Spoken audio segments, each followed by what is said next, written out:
suppose the role of the education officer is that he or she is the link between the students and the university. You know, after being the education officer for the last 8 months, I kind of know what the role entails. I sit on over like 40 different university committees, and like I would have to deal a lot with personal cases. So I kind of know the way. I kind of understand the issues students are facing today.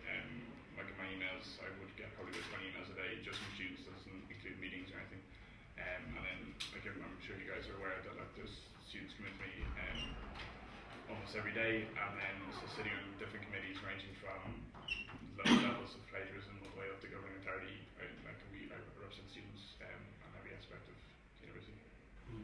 How do you feel you have performed this year in your role as education officer? I think I've performed quite well. I'm not going to lie. Like there is a learning curve, and I think you guys alluded to it last year that since I wasn't a program officer, I didn't have that much experience. That would be a steep learning curve, and yes, it was. I'm not going to lie.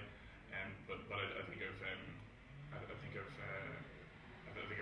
performed quite well, and I think next year I'll perform even better since there won't be that learning curve, since I can just start straight away.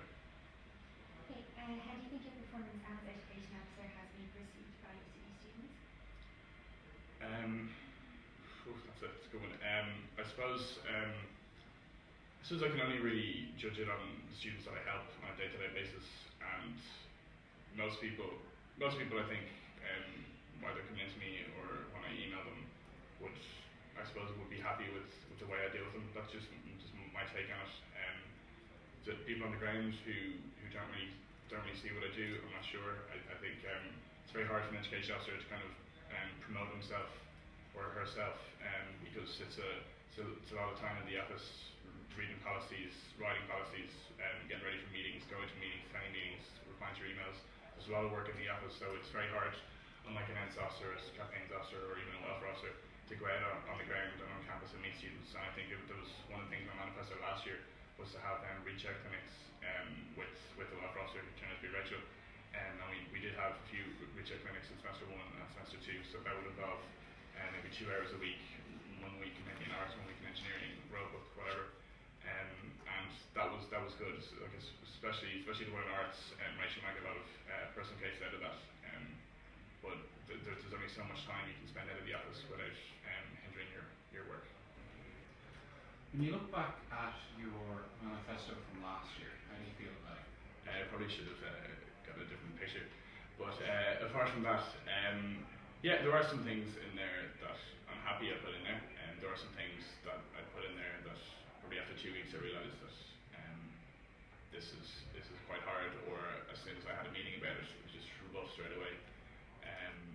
But I think that would be the nature of the game when a candidate doesn't know the job, and he or she obviously doesn't know exactly how to get things done, and we'll put something in there that he or she is unaware of how to get done.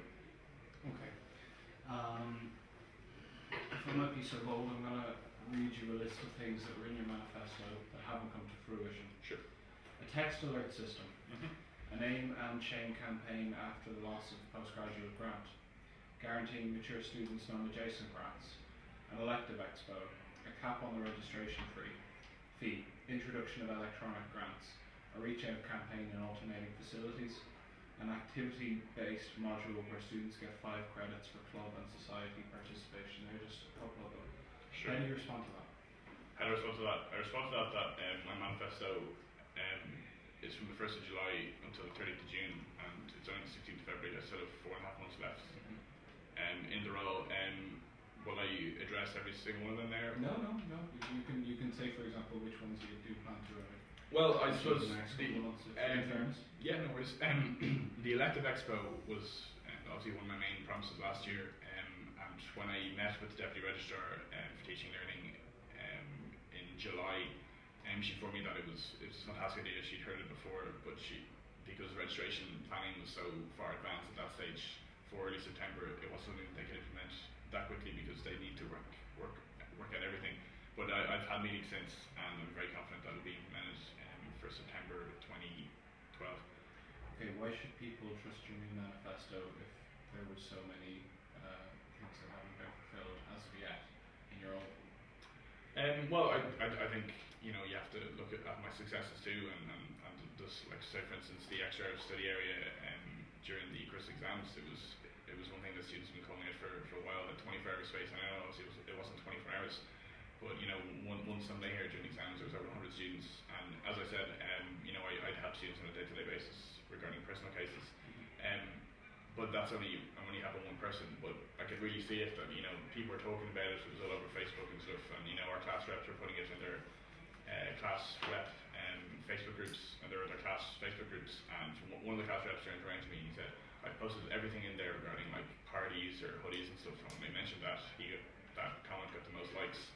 And I think it was a success for the students that used it, and it's definitely something that will hopefully come on board. But why should people trust me?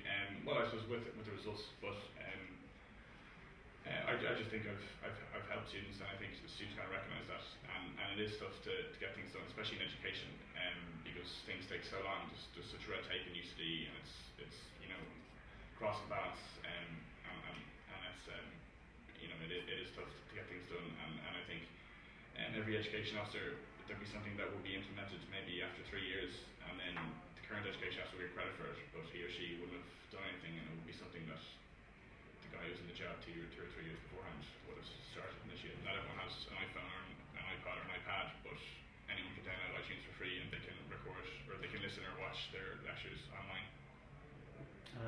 Having spoken to lecturers, have they agreed? Many are strongly opposed to lectures being recorded. Yeah, no, I understand that, but I think iTunes U, the way it works is that each university is given a particular code, and each class will be given a particular code in that. So only if you're a registered student of that class will we be able to download the lecture material. I haven't spoken to any lecturers about it. I have spoken to people in teaching and learning, people in the library, people in IT, and they do think it is a good idea.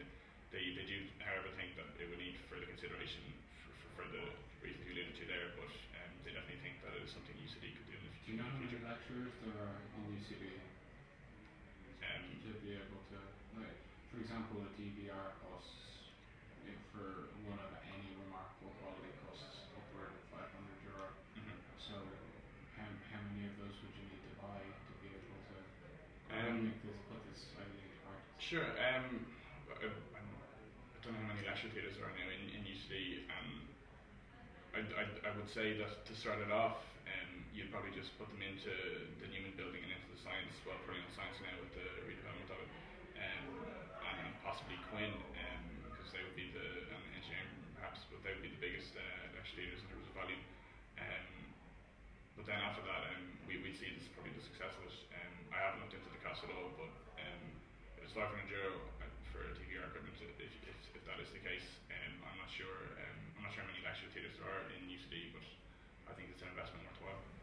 Okay, and you said that you're going to lobby USI to introduce a post-grad loan scheme. So you're lobbying them to introduce it. So would you want USI to introduce a post-grad loan scheme? Well, kind of.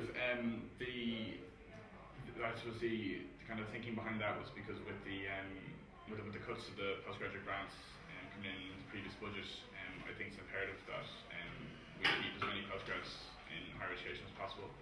And they have a system in DCU and Bank of Ireland have an agreement together. Unfortunately, we can't get the details because you can't FOI it. But I think if it works, like I've spoken to people in DCU, not just Students' Union, but academics in DCU, and it works very well. Bank of Ireland are very happy too. So I think if UCD approach Bank of Ireland or AIB or Ulster Bank or one of the commercial banks would presenting a proposal, and if it works so well in Bank of Ireland, I don't know why it wouldn't work well in UCD. Okay. What would you say has been your biggest weakness this year? What's my biggest weakness? I suppose my biggest weakness would be not being out on campus as much as I thought it'd be. I think I said in my manifesto last year that I would do a recheck clinic at least once a week. Unfortunately, that hasn't happened. I've probably done one every 2 weeks, so sometimes I would go 1 a week, but it's just with the sheer volume of casework and with the amount of meetings, and then making sure that I can get a stand in a building or make sure that Rachel's free at the same time. It is quite tough. But yeah, it has been. I have heard it is one of my people don't really know what I do or don't recognise office. So I think that is something that I could have improved upon next year if I do get elected. Why should people not vote for the people you're running against? Why should people not vote for two? Because they have an option to vote for two completely unknowns with no track record of education, well, not, with no record of or no experience of education, like being program officers or sitting on exec in an education type of role. You know, they know what they have with me. They know that, you know, I have done some things in my manifesto, especially the study area, which I'm very proud of.